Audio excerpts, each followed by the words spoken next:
The name on Logan's badge belonged to a man who did not exist, which was exactly why it fit so comfortably against his chest.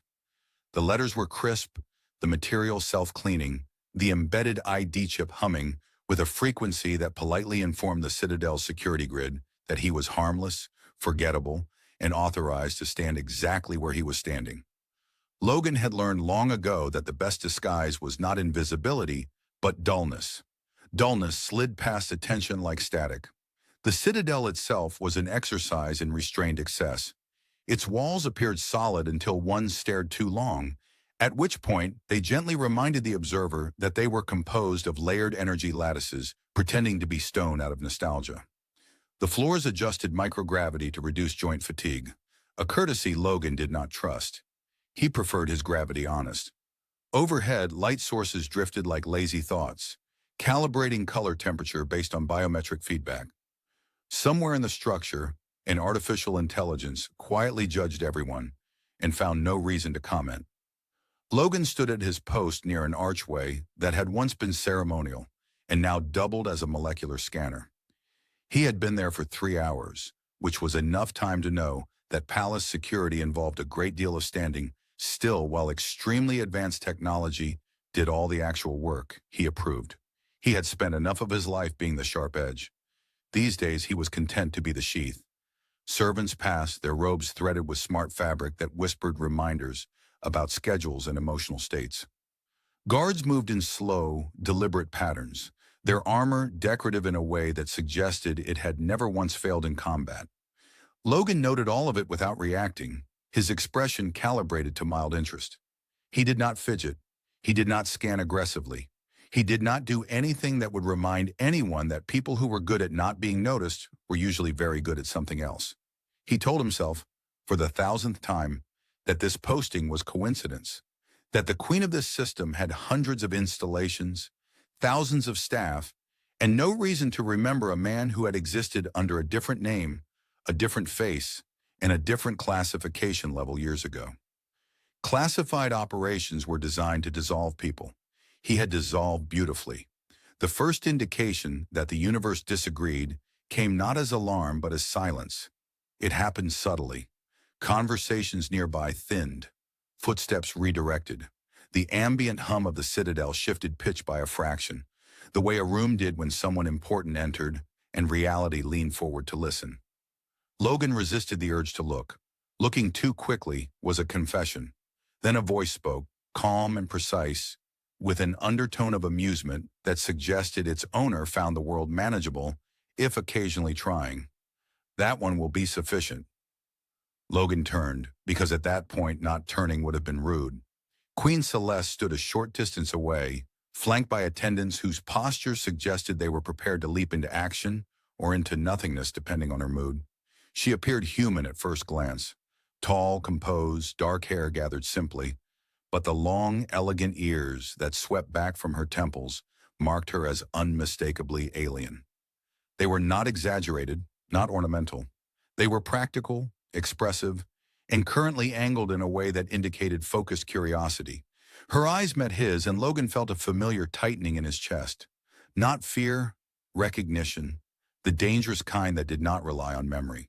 She dismissed her attendants with a gesture so economical it bordered on lazy. They obeyed instantly, retreating without surprise, as if being alone with a background guard was the most natural thing in the universe. Logan considered several responses, discarded all of them, and settled on respectful silence. "You've been standing there for hours," Celeste said, her tone conversational. "Either you are exceptionally disciplined, or you are very good at pretending to be bored." "Both," Logan said before he could stop himself, then immediately regretted the honesty. A faint smile touched her lips. "I suspected as much." She circled him slowly, not like a predator, but like someone inspecting a familiar object from a new angle. Logan kept his posture neutral, his breathing steady. Internally, he cataloged exits, security fields, and the unfortunate fact that the archway behind him had sealed at some point without his noticing. He told himself it was standard protocol. He had lied to himself better. "You chose an unremarkable name," Celeste said lightly. "That takes effort. Most people who want to hide choose something dramatic. Shadows, ghosts, numbers. I like to keep expectations low, Logan replied. It's a personal philosophy. She stopped in front of him. Her ears shifted slightly, an alien gesture that conveyed something between amusement and satisfaction. That would have worked, she said, if I had not spent years remembering how you stand when you think no one is watching. The room seemed to hold its breath. Logan smiled, because sometimes humor was the only tool left. I get that a lot, he said. Very distinctive posture. She met his smile with one of her own, warmer now, and infinitely more dangerous. Logan, she said softly, speaking the name he had not used in years. You were never very good at disappearing. And just like that, the past, which he had so carefully buried, tapped politely on the present and waited to be let in. Logan had always assumed that if the past ever caught up with him, it would do so noisily. Sirens, weapons, someone shouting a name he refused to answer to. What he had not anticipated was a quiet room, a sealed archway, and a queen who looked mildly pleased, as if she had just solved a puzzle she'd been turning over in her mind for years. Silence stretched. It was not hostile, just deliberate. Logan decided that if he was going to be exposed, he would at least be comfortable about it. I should point out, he said, that a lot of people stand this way. There might be an entire support group. Celeste's eyebrow lifted a fraction. You place your weight on your left foot when you're relaxed. You're right when you're preparing to move. You tilt your head 3 degrees when listening, as if measuring the honesty of the speaker. And you never look directly at exits unless you already know where they are. She paused, then added, almost cheerfully, also, you make jokes when you're nervous. Logan sighed. That one's just rude to point out. Her smile widened. The long ears shifted again, angling forward now, an unmistakable sign of engagement. You see? Still you. He resisted the urge to rub his face. Years of training told him to deny, deflect, redirect. Years of exhaustion told him that lying to someone who clearly enjoyed the truth was a waste of energy. You're very observant, Your Majesty, he said carefully. She waved a hand. Please don't do that. I'm not interrogating you. If I were, the walls would be glowing, and you'd already be sitting down. As if on cue, one section of the wall pulsed faintly, then settled. Logan glanced at it. Is that thing listening? Always, Celeste said, but it's been instructed to forget this conversation. That seems unsafe. She shrugged. It owes me a favor. Logan laughed despite himself. The sound surprised him. It had been a long time since he'd laughed without calculating the consequences. Celeste stepped closer, close enough that he could see the fine circuitry patterns woven into the fabric of her attire, technology masquerading as tradition. Up close, the alien nature of her was more apparent. Not monstrous, not exotic in the dramatic sense, just subtly different. Her ears caught light differently. Her eyes reflected data streams he could not see. You vanished, she said, and the humor softened into something quieter. One day there were reports, fragments, classified echoes, then nothing. Do you know how unsettling it is when an entire person becomes a redacted space? Logan considered the question. I always thought that was the goal. For intelligence agencies, she said, not for people who owe you their family. That landed harder than any accusation. He looked away, then back, forcing himself to meet her gaze. Your sister survived. She did, Celeste said. She complains constantly. You saved her life, and now I must endure her opinions? Truly a mixed outcome, he snorted. She was like that, even under fire. Celeste laughed outright at that, the sound bright and unexpectedly normal. Then you remember her correctly. They stood there, two people bound by a moment years gone, surrounded by technology advanced enough to bend physics yet powerless to smooth the awkwardness between them. I didn't come here looking for recognition, Logan said finally. I wanted a quiet post. Somewhere no one cared who I used to be. I know, Celeste said gently. That's why I let you stay. He blinked. You knew before today. Of course. I recognized you the moment I saw you. She tilted her head. I simply wanted to see how long you'd keep pretending. And? You did admirably, she said. But you always underestimate one thing. What's that? My memory, she said, and my patience. Logan shook his head, a smile tugging at his mouth. So what now? Arrest? Promotion? Dramatic speech? Celeste considered. I was thinking conversation, possibly tea. Our culture believes difficult truths are easier to digest with warm beverages. That explains a lot about interstellar politics. She gestured toward the sealed archway, which obligingly opened. Beyond it, the Citadel resumed its quiet rhythm, unaware that anything unusual had occurred. Come, she said. You've been hiding long enough. I won't force you into the light, but I won't let you pretend it doesn't exist either. Logan hesitated, then followed, because running had never actually solved anything, and because, for the first time in years, being seen did not feel like a threat. Logan learned very quickly that walking beside a queen did not come with instructions, only assumptions. The Citadel's corridors adjusted themselves ahead of them, lights softening, paths widening, as if the structure itself had decided this was a conversation worth accommodating. No guards followed. That alone made Logan more uneasy than an escort of armed elites would have. This feels like a trap, he said after a few minutes. Celeste glanced at him, ears flicking back slightly. Everything feels like a trap to you. That's because it usually is. If I intended to trap you, she replied calmly, we would not be walking. You would already be sitting, mildly annoyed, and presented with several legally binding options you disliked equally. Logan considered that. That does sound worse. They passed a window that was not really a window, but a projection field showing the city below. Towers of living metal curved upward, their surfaces alive with shifting symbols and soft light. Transport lanes threaded between them like glowing veins.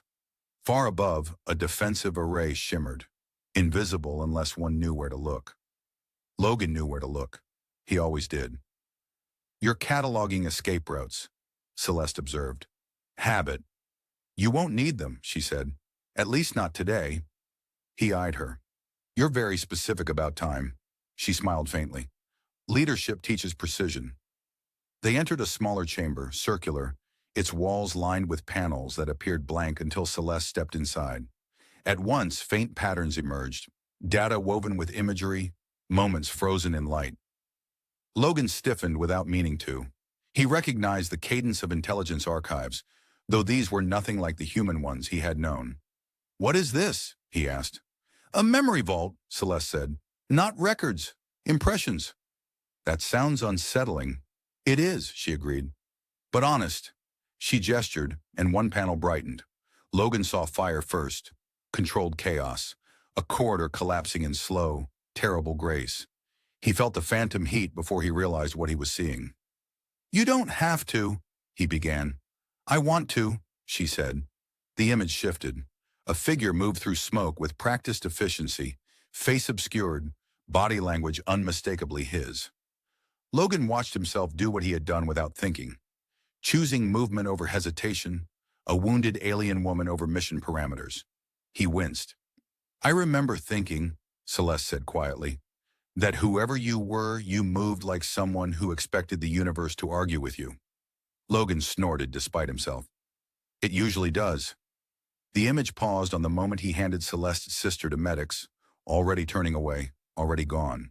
No name exchanged, no gratitude possible. You disappeared after that, Celeste continued. Officially, you never existed. Unofficially, I kept finding traces, patterns, gaps where someone like you should have been. He folded his arms. I wasn't trying to be dramatic. I know, she said. That's what made it worse. She dismissed the image, and the chamber dimmed. Logan exhaled slowly. You could have exposed me. I could have, she agreed, but I wanted to understand why someone would save a future queen and then refuse to be seen. He considered, then shrugged. I was tired of being thanked for things that broke me. Celeste studied him, her expression unreadable. You realize that is an astonishingly human answer. Occupational hazard. She laughed softly. Do you know what my advisors suggested when I asked about you? I'm guessing surveillance, detainment, possibly dissection. Only one of those, she said dryly. They wanted you cataloged, labeled, reduced to a symbol. I refused. That's very generous. No, she said. It was selfish. Gratitude has nowhere to go if the recipient is a footnote. They stood there, the weight of years pressing gently between them. Logan broke it with a crooked smile. So you let me stand guard and pretend to be boring. You are exceptionally boring, she said solemnly. It was convincing. High praise. Celeste turned toward him fully now. I didn't bring you here to force you back into anything. I brought you because secrets, when left alone too long, rot. I wanted you to hear that you mattered, that you still do. Logan felt something loosen in his chest, something he hadn't realized he'd been holding shut. He covered it the only way he knew how. Well, he said, if this is your way of saying thank you, I should warn you. I'm terrible at accepting gifts. Her ears angled forward again, attentive, amused. Then we will proceed slowly. I am very good at patience. He met her gaze, really met it this time, and for the first time since he'd vanished, he did not feel the urge to run. Outside, the Citadel continued its quiet vigilance, unaware that a ghost had just been acknowledged, and that sometimes recognition was the most dangerous and most human thing of all. The tea was not tea in any meaningful sense, but Logan decided not to argue with a culture that could fold space and still insisted on calling certain liquids comforting. The cup adjusted its temperature to his grip, which he found unsettling in a way that had nothing to do with security. It knows I'm nervous, he said. Celeste took her own cup, unfazed. It knows you're alive. The rest is interpretation. That's worse. They sat in a room that felt intentionally ordinary.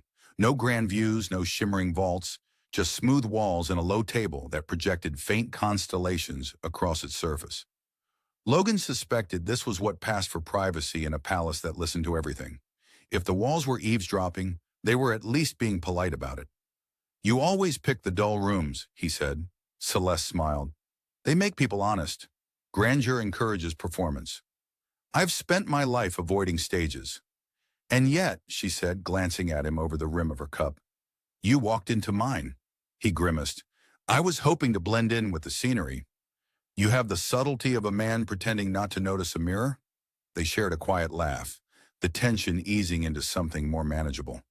Logan leaned back, the chair shifting to support him without asking permission. He frowned at it. I miss furniture that doesn't think. You say that now, Celeste replied, but the moment it collapses under you, you'll miss the concern. He took a sip of the tea and paused. This tastes like citrus and regret. Ah, she said, then it's working. For a while they spoke of small things, the Citadel's tendency to rearrange corridors during renovations, Logan's cover duties, which involved more ceremonial nodding than actual threats.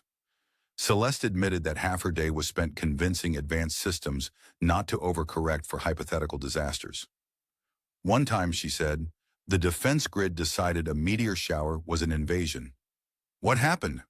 We apologized, she said. To the meteor. Logan laughed, genuinely this time. It felt strange, the sound echoing softly in a place that had once been associated only with vigilance and restraint. Eventually the conversation circled back, as it always did, to the thing neither of them had named. You don't owe me anything, Logan said, staring into his cup. I made a choice. Celeste studied him, her long ears angling slightly outward, a sign he was beginning to recognize as contemplation. You misunderstand, she said. I don't believe in debts. I believe in balance. That sounds suspiciously like owing. It sounds like acknowledgement, she corrected. You were erased. I refuse to let that be the final shape of your story. He rubbed the back of his neck. I was good at being erased, and terrible at being forgotten, she said gently. Silence settled again, but it was different now. Not a weapon, not a test, just space. Outside the room, the Citadel's systems adjusted to the subtle shift in emotional metrics, dimming lights by fractions, lowering ambient noise. Logan noticed and shook his head. It's like living inside a very polite lie detector. Celeste chuckled. It once asked me if I was stressed. What did you say? I told it yes. It locked half the palace doors in solidarity. He snorted. Efficient. She leaned forward, elbows on the table, the constellations rippling beneath her hands. Logan, she said, her tone lighter but no less serious, I won't force you back into service.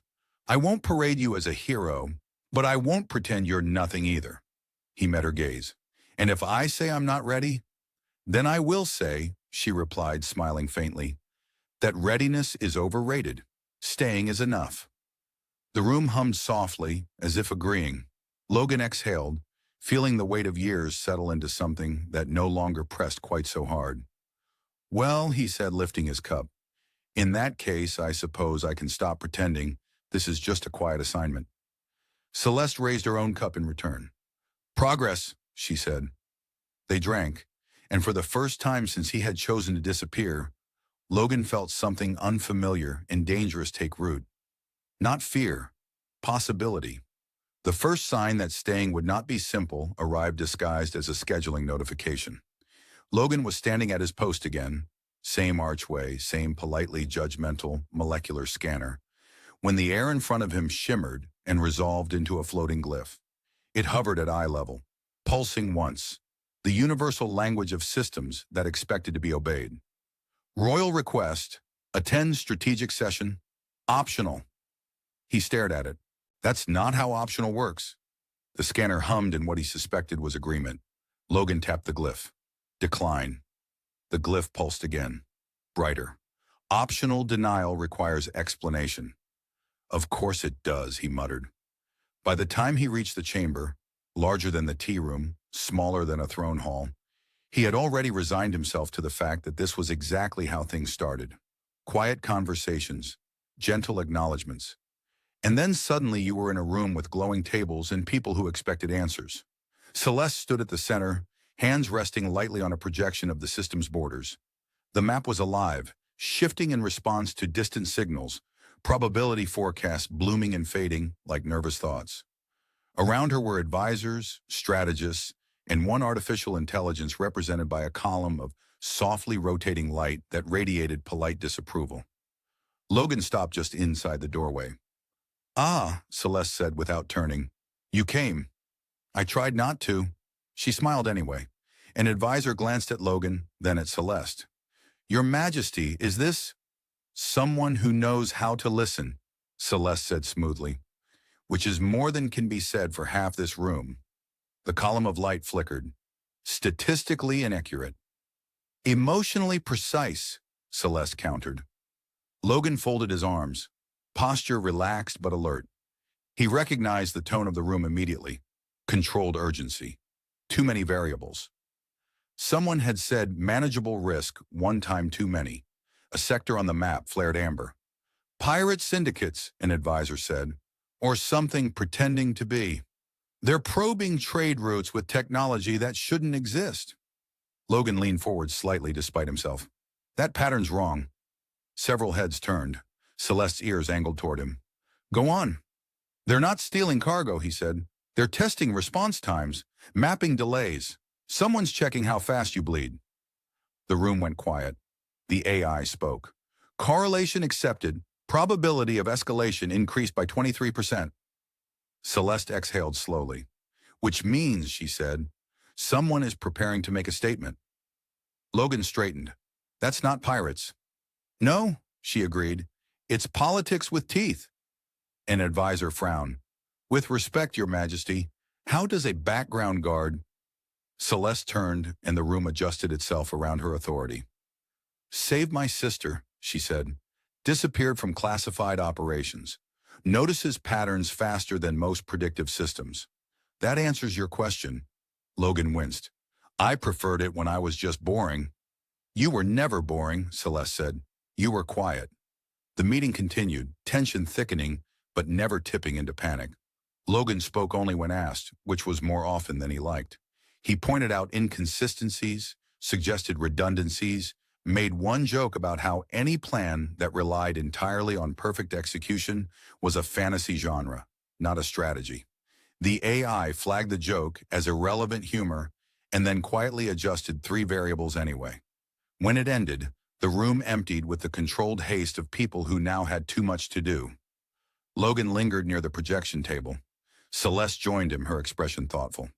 You said you wouldn't force me, he said. I didn't, she replied. You spoke because you wanted to. He sighed. That's worse. she laughed softly. You're angry. I'm conflicted, he corrected. Anger would be simpler. Celeste studied the map, then dismissed it with a gesture. The chamber dimmed, leaving only the two of them and the faint hum of systems recalibrating. I won't ask you to become what you were, she said. I won't even ask you to stay. And yet, Logan said, the universe seems determined to involve me. She tilted her head. You once ran into fire for people you didn't know. That was different. How? He opened his mouth, then closed it. I didn't have time to think. Celeste's gaze softened. Then perhaps thinking is the real danger. They walked together through a corridor that slowly transformed into an observation bridge.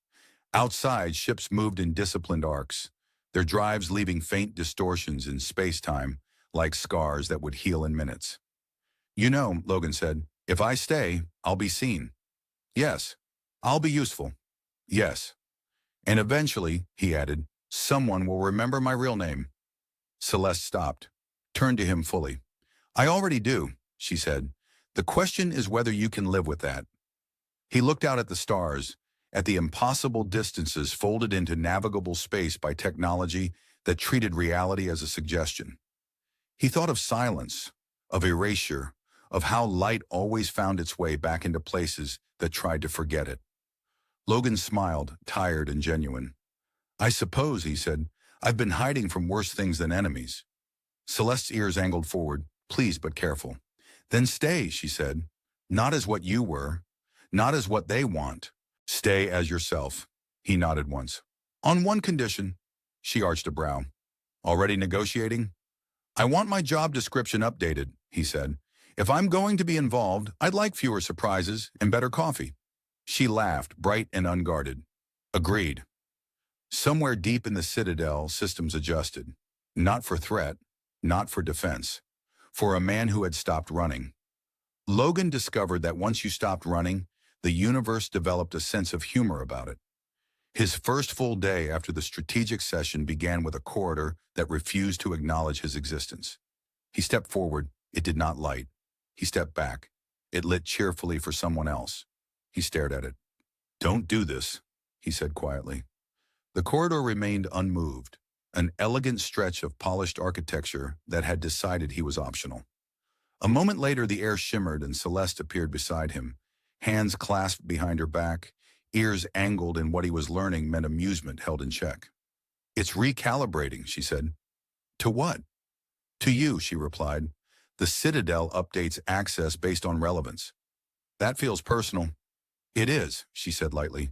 You've gone from background to variable. Logan sighed.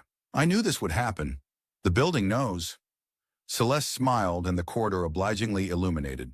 It always does. They walked together through sections of the Citadel Logan had never been allowed to see. Laboratories where matter was coaxed into remembering shapes it had never held. Gardens grown under artificial stars, their plants responding not to light but to music encoded in radiation. A training hall where gravity shifted in polite increments, daring anyone inside to lose their footing without admitting it had been unfair. You live like this every day? Logan asked. I rule like this every day, Celeste corrected. Living happens in between. He nodded. That made sense in a way strategy briefings never had. They stopped at a balcony overlooking a hangar where ships rested in geometric patience, hulls alive with self-repairing alloys. Engineers moved below, assisted by drones that hummed with opinions. Celeste leaned on the railing. They're arguing again. Who? The drones. One thinks the curvature is aesthetically inefficient. Logan blinked. The drone has taste? It insists it does, she said. We indulge it. Keeps morale high. He laughed, surprising himself again. The sound felt less foreign now, like a muscle remembering its purpose. They stood in companionable silence for a while. Logan's mind, unfortunately, did not share the mood. It replayed patterns, threats, the amber flare on the map. Staying had consequences. Being seen had consequences. He cleared his throat. You know they'll push, he said. Your council, your allies. They'll want me formalized, named, filed. Celeste nodded. They already are. That was fast. I told you. You were never boring. He grimaced. I liked boring. She turned to him, expression serious but not unkind. Logan, my people have a saying. What is hidden too long forgets its own shape. That's ominous. It's meant as a warning, she said, and occasionally encouragement. They resumed walking, descending into older sections of the Citadel where the technology was less polished, more honest. Walls bore the faint scars of upgrades layered atop tradition. Here the systems did not anticipate, they reacted. This part was built before predictive architecture, Celeste said. It doesn't know what you'll do next. Logan relaxed a fraction. I like it already. They entered a chamber filled with soft, shifting light. At its center hovered a crystalline structure, facets catching and bending reality. What is that? He asked. A recognition engine, she said. It records actions that cannot be quantified, decisions made under uncertainty, choices that alter probability rather than outcome. That sounds like a terrible performance review. Celeste laughed. It's optional. He eyed it. You say that a lot. She met his gaze. I mean it. The engine pulsed softly, reacting to his presence. Logan felt a strange sensation, like being measured without judgment. It knows you, Celeste said quietly. Great, he muttered. Another thing that does. They left it there, unactivated. Some things did not need to be rushed. Later, they found themselves back in the ordinary room, the one with the thinking furniture and the constellations. Logan sank into a chair that adjusted just enough to be annoying. You're pacing, Celeste observed. I'm considering the future. That explains the scowl. I don't scowl. You do, she said, subtly, like a man arguing with fate and losing. He snorted. That's very specific. Leadership requires observation. He leaned back, staring at the projected stars. If I stay, things change. For you. For me. Yes. And if I leave? She was quiet for a moment. Then I will respect it. And I will remember you anyway. That settled something he hadn't known was still unsettled. Logan exhaled. You're very bad at making this easy. Celeste smiled softly. I was never trying to. He looked at her then, really looked, at the alien grace, the long ears that twitched with emotion she did not always voice, the weight of responsibility carried with humor and restraint. You know, he said, for someone with an empire and a predictive AI, you rely a lot on people. She shrugged. Empires fall. People decide whether they mattered. He laughed quietly. You're dangerous. I've been told. The room dimmed, responding to a subtle shift neither of them commented on. Outside, the Citadel adjusted its rhythms, accommodating a man who had stepped into relevance and a queen who had finally spoken her gratitude aloud. Logan leaned forward, resting his elbows on his knees. All right, he said. I'm still here. Celeste's ears angled forward, a gesture now unmistakably hopeful. For now, he added. She smiled anyway. The statement arrived exactly when Logan expected it to, which was to say, at the most inconvenient possible moment. He was standing on the observation bridge with a cup of coffee that had finally learned his preferences when the Citadel's alert system chose restraint over drama. No sirens, no flashing lights. Just a gentle shift in the air, the kind that suggested the universe had cleared its throat. Celeste appeared beside him, already informed, her ears angled forward, attentive rather than alarmed. They've moved, she said.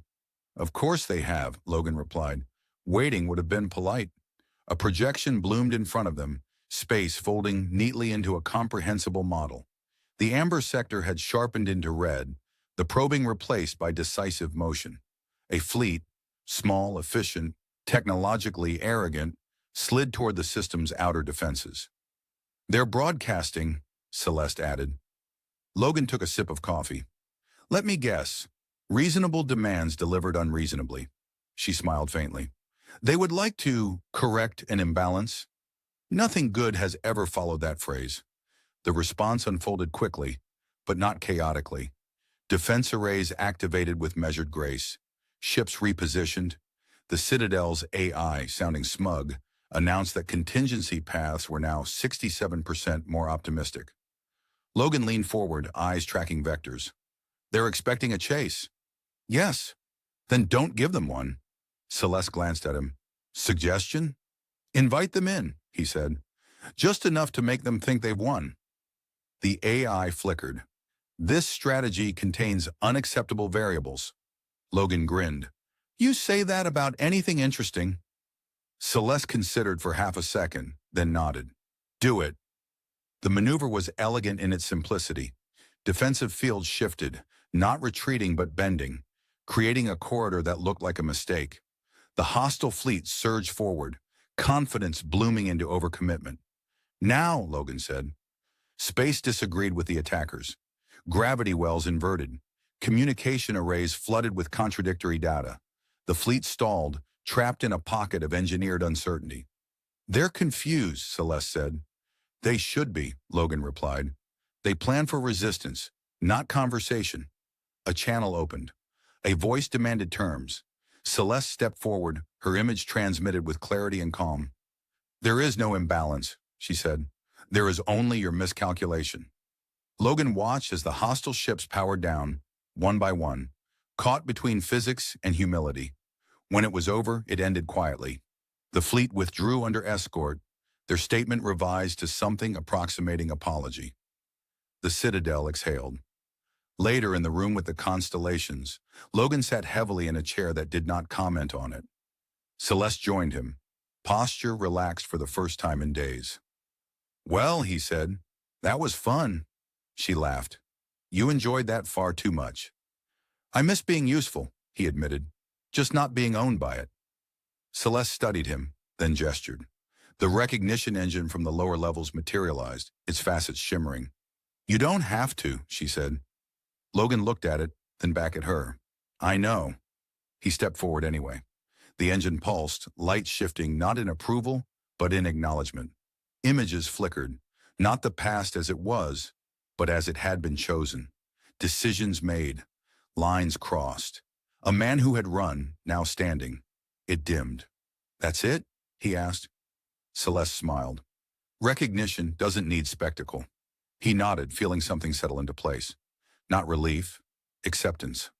They walked out together, the Citadel adjusting without fuss. Logan stopped at the archway where this had begun, the scanner humming familiarly. You know, he said, I could get used to this. Celeste tilted her head. Staying? Being seen, he corrected. On my terms. She extended a hand, not a command, an invitation. Then stay, she said. Not as a ghost, not as a symbol, as yourself. Logan took it, her grip warm, real. All right, he said, but I'm keeping the coffee. She laughed, and somewhere deep in the Citadel, systems recorded a simple, improbable truth. The man who had tried to hide was no longer running.